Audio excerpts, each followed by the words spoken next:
We will open the floor to questions, and I will start with one question, Bob. You mentioned some of the reductions that were made this year in capital expenditures, and of course there are issues to be raised with most, if not all, of the expenditure reductions that had to be made. Lieutenant Governor Ravitch is issuing a report, as you I think know, about the issue of the state's capital investments and the problem that we find ourselves facing as a result of some years of, from this perspective, inadequate investments in that in transportation infrastructure in particular. Could you talk about that and perhaps any thoughts that you have on what the solutions to that might be going forward? Well, I can talk to you about how the problem, the solutions, is one that I think, I think we have some ideas on as well. But an example is transportation funding. We right now are supposed to have a 5-year capital plan for transportation, and the transportation department, I don't know if we have any folks in transportation here today, have kind of constructed what they think, I think they would consider a shell program, which over 5 years would be about $26, $27 billion of needed investment, which would basically mean keeping bridges safe, doing basic road repair and maintenance that needs to be done. This is not the Tappan Zee Bridge. This is not new roads. This is keeping the roads that we have in good shape, making sure our bridges, doing reconstruction and construction of bridges that needs to take place, doing the other kind of basic transportation that needs to be done. We have no way to finance that $27 billion. We have a plan for 2 years, which we put in place with this budget of $7 billion, which basically handles the most pressing needs within that 5-year plan, that to over this period of time, which is an inadequate amount of funding to do the kinds of infrastructure updates and repairs that we need.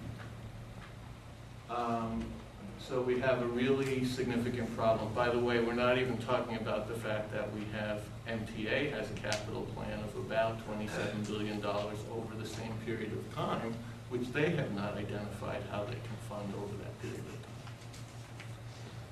So we have significant infrastructure needs, and we have no easy way to finance those. We live in an era now, and justifiably so. We're a high-tax state.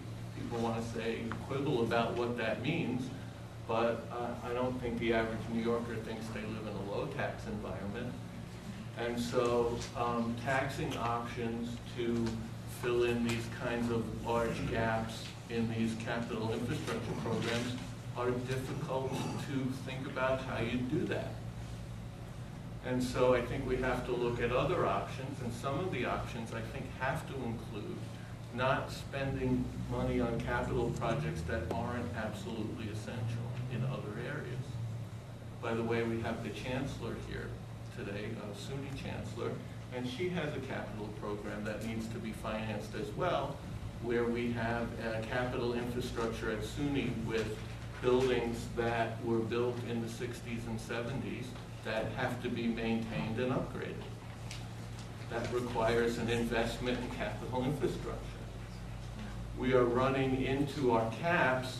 One of the bad things also about income declining by 7%, we have a law in New York State that says that you cannot do capital spending that exceeds a certain percentage of personal income. Well, personal income's going down, so that means you're running into that cap. So we have significant problems on the infrastructure side that we're going to have to, the next governor and legislatures are going to have to deal with how they're going to confront those issues. We will open the floor to questions.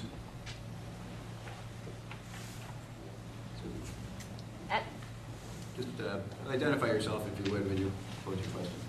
I'm not running away, I'm just getting my drink. Susan Petto, Legislation Chair for New York State PTA. At the end of your remarks, you mentioned that we have some significant finance issues in education that we all know are continuing. I was wondering if you could give us any clues as to what the new governor might be thinking about how to deal with those and how where we might end up with the property tax cap. One of the things I'm not going to do today is give you any clues about what the next governor may be thinking. But, you know, look, we have, back in 2007, we put in place an ambitious program to solve some long-standing problems in education finance in New York State. Some of which were court mandated, and which I think the legislature and the governor felt at the time were required to satisfy that court case and also to move forward with a plan for a more fair and equitable way of financing education in the state, primary and secondary education. You know, we cannot afford to put that plan in place as it was originally envisioned. Do we want to get there eventually? I think that's a question that even the new governor, though I can't speak for him, I think would say yes. But I think what's required now is some hard thinking about, you know, how you get from here to there in this kind of environment.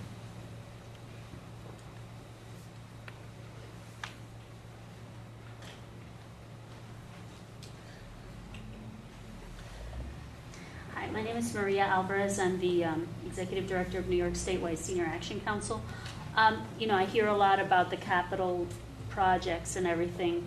However, you also stated that the wages and the income that comes from wages and are reducing, as well as, you know, how we're going to, you know, and people losing jobs. So my question then is, how do you, you know, in relation to, you're saying there's not enough money for capital gains projects, how, with people losing their jobs, losing income, and the infrastructure that's not set up for people who are losing their livelihoods, how are we going to remediate the people that don't have enough to get by?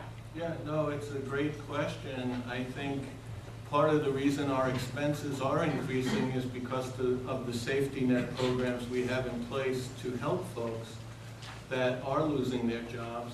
I think as they fall back into Medicaid, as they, you know, unfortunately have some go into public assistance. I think one good sign, however, is that our public assistance caseload does seem to have peaked.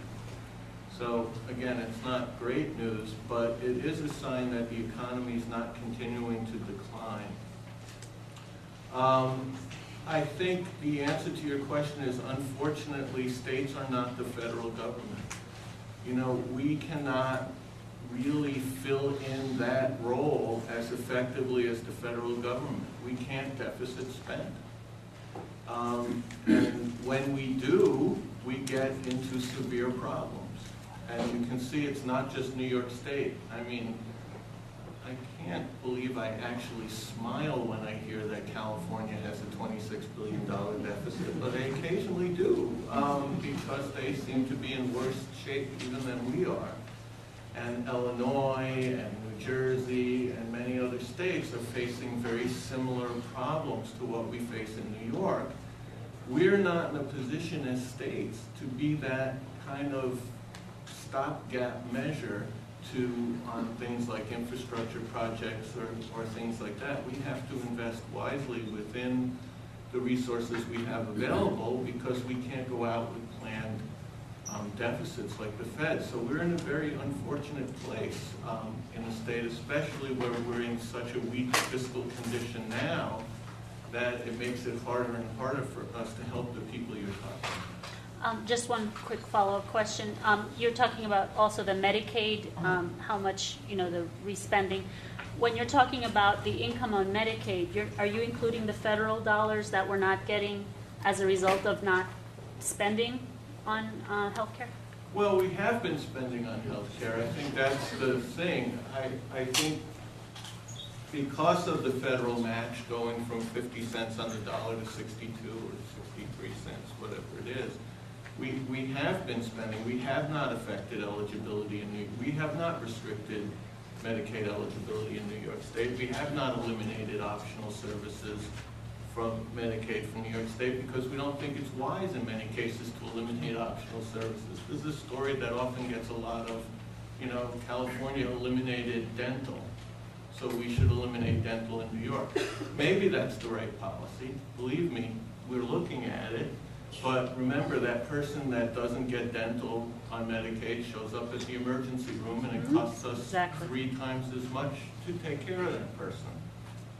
But so your figures. Excuse me, ma'am. I think we have a question in the But- back. But our Excuse me, ma'am. figures include all of that.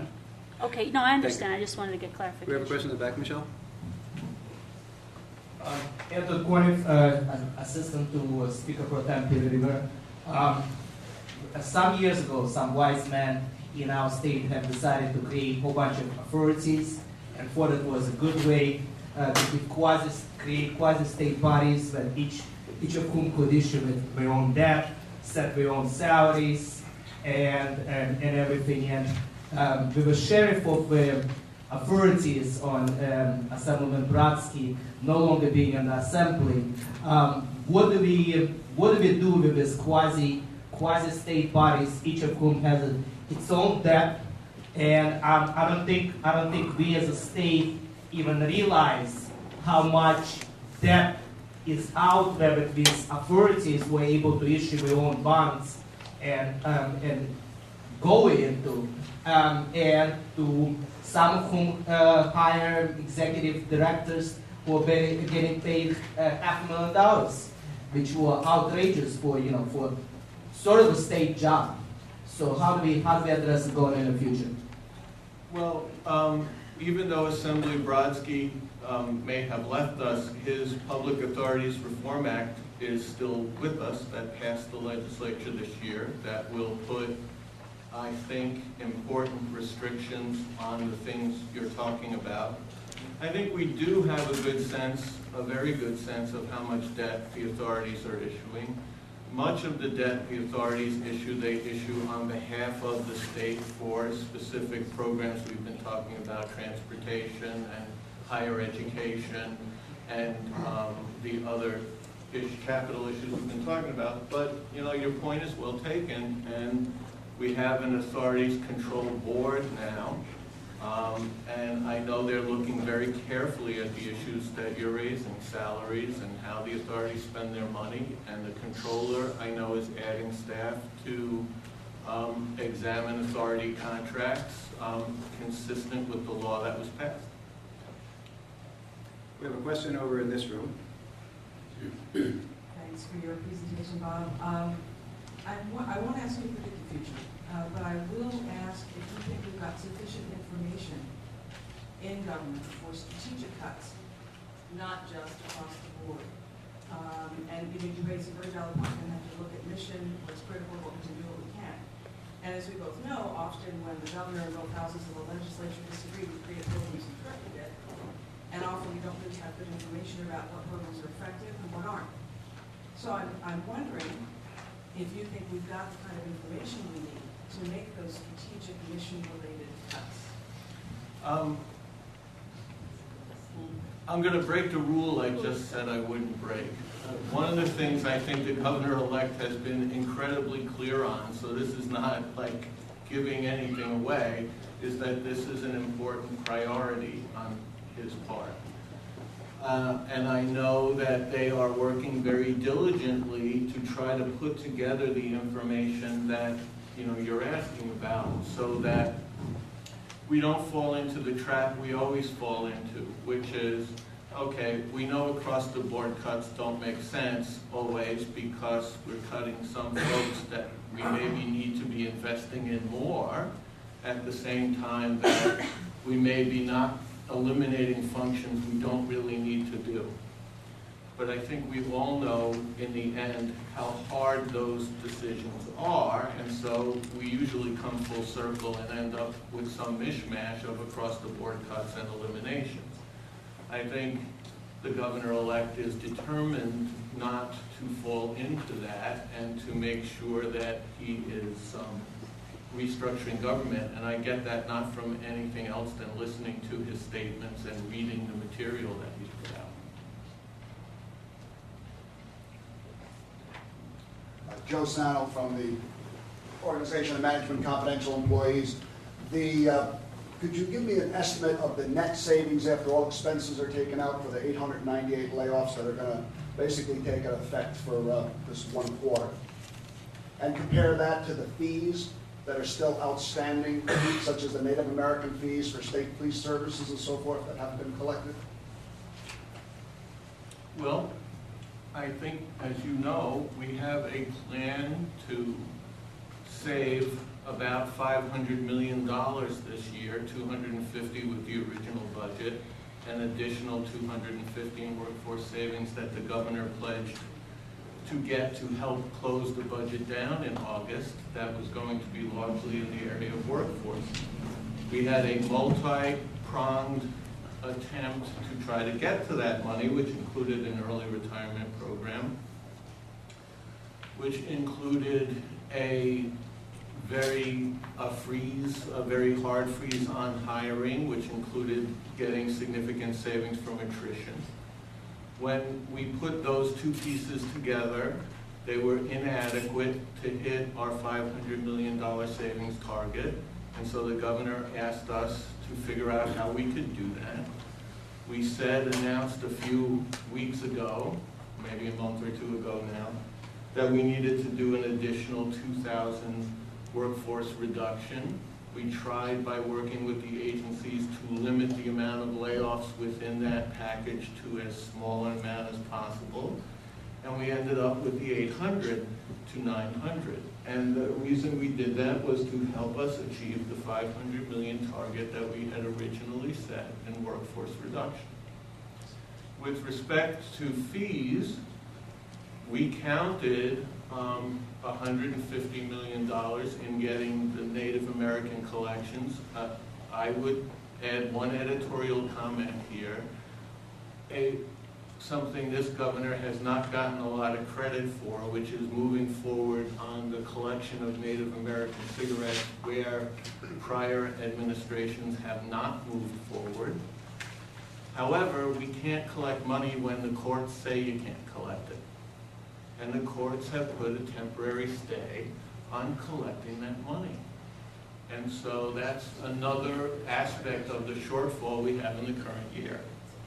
And so we will continue, and I know the Governor's Council is continuing, and the AG's office are continuing to pursue all legal remedies so that we can start collecting those Native American monies. Now, with respect to the casino collections, the Native Americans are withholding payment. We have to go to arbitration to collect that payment. That's what we're doing. We have another question over in this room. We'll get a mic to you just a second.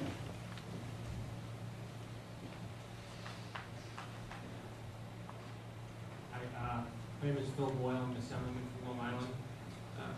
So you said that usually a state does some budget cuts and revenue enhancements. It seems to me, just reading the paper, that the governor-elect has made a read my lips type of announcement against taxes, and even the legislative leaders have said that. So it kind of takes that off the table, I would think. Do you really think, and not that I'm advocating it, that we could do the entire $9 billion budget deficit just on having spent? If the governor-elect goes to the budget division and says, find $9 to $10 billion in cuts, they're going to do it. And do I think that can be done in a government this scope and size? I think it gets to the question that Kay asked just a second ago, which is, taking a very, very hard look at what the state does and how it does it. And that may include stopping doing things that we currently do. And reinvesting in those things that we do a better job of. And I think that you know, if that, you know, the governor-elect feels that that's what he needs to do, then that's what the budget division is going to give him options to do. Other questions for the budget director?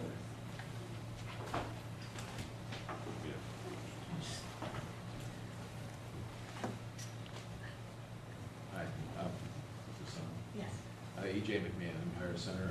Bob, you had some charts up before about overall wage growth in the state, and a question just arose also about layoffs and their impact.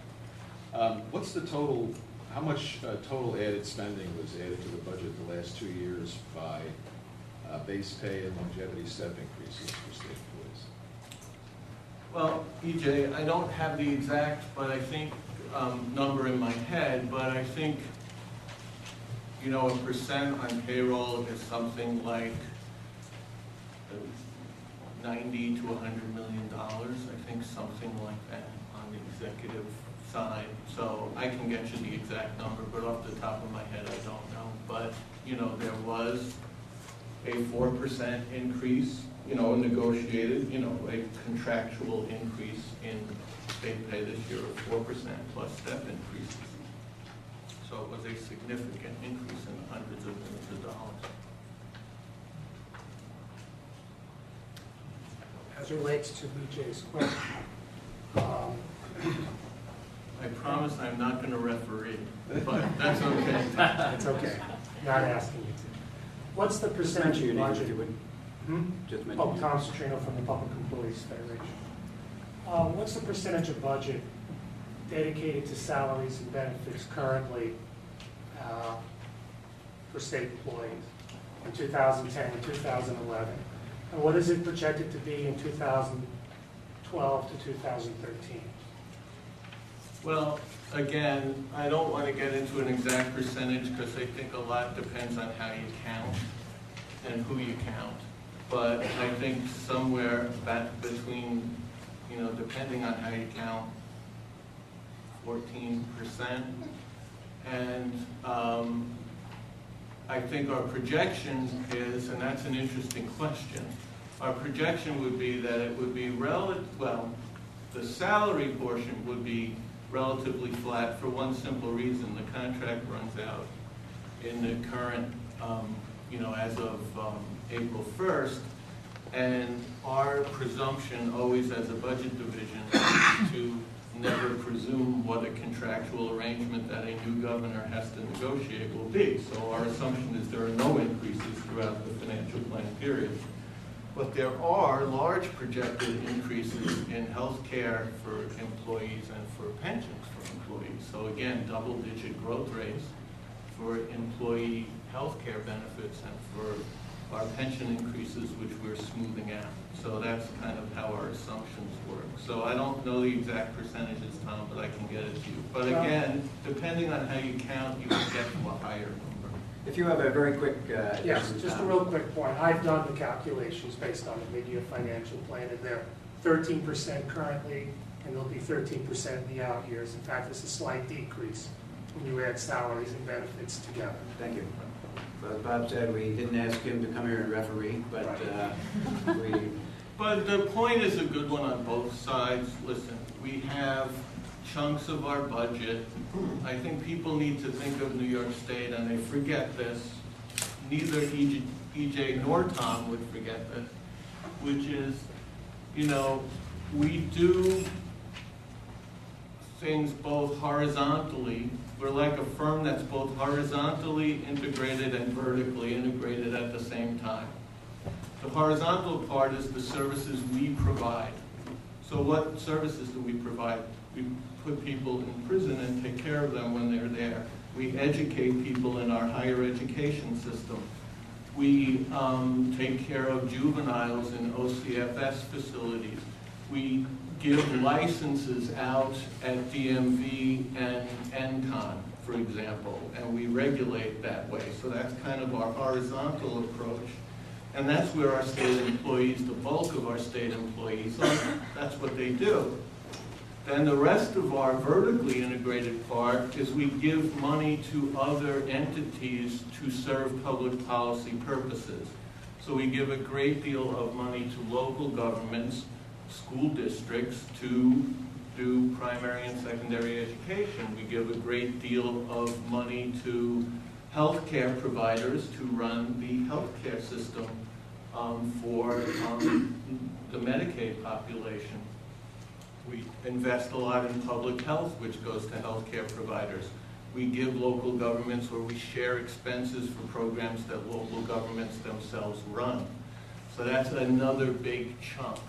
The reason these percentages go up and down and move around is, unfortunately, all of them are growing, and we can't finance it. So that's kind of the situation that we're living in. We have big expenses going down the system, and we have big expenses going across the system that we manage. And that makes it a very, very difficult system to manage. Mr. Rear. Hi, I'm Jessica from Assemblyman Barbara Clark's office. This is a very broad policy question, so I apologize. It's probably not fair. It's nothing bad. It's probably not fair. You mean these other ones have been fair? It's not specific to this budget, but it's bothered me since the beginning of this recession. We keep hearing about the contribution of probably irresponsible personal spending to the financial collapse, and yet there seems to be such a reliance from the national level, the state level, and the local levels on personal spending on sales tax and things like this. It seems so contradictory. I think there's also a tragedy of the commons issue probably in there.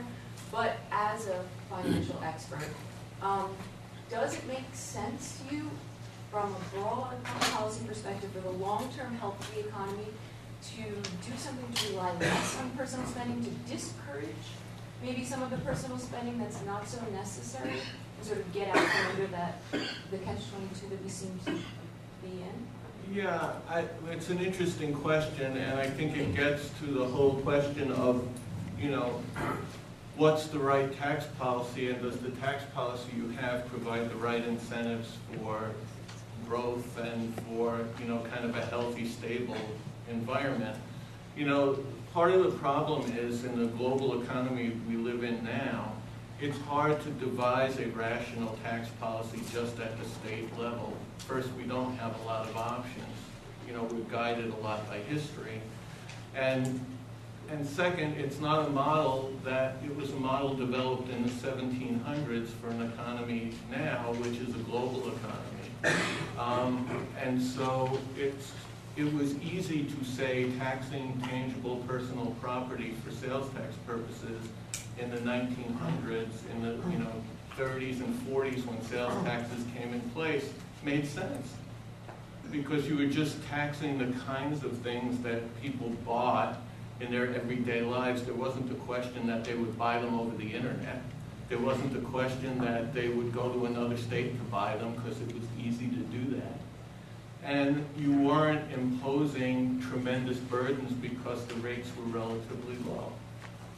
Now we live in a very different world. We don't tax that book that you buy. We do.